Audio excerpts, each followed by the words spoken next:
Reconditioned detector heads for Gravner Mark 6 oil mist detector. For testing, the heads are connected to a spare oil mist detector unit, and then we simulate the oil mist with some smoke testing gas sprayed on the head's path.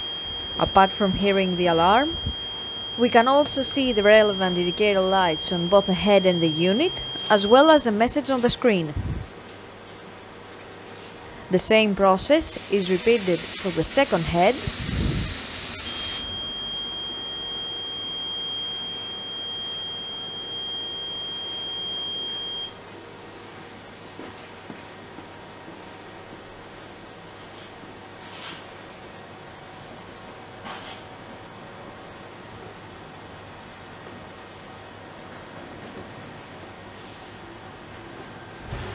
the third head,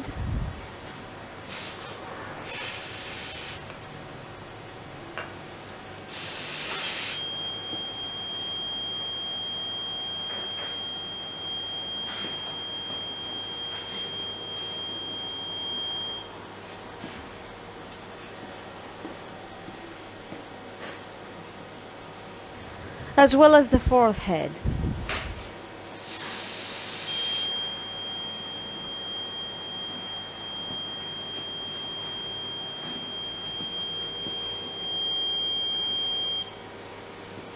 It is now clear that all 4 detector heads are working successfully and are ready to be delivered to the customer.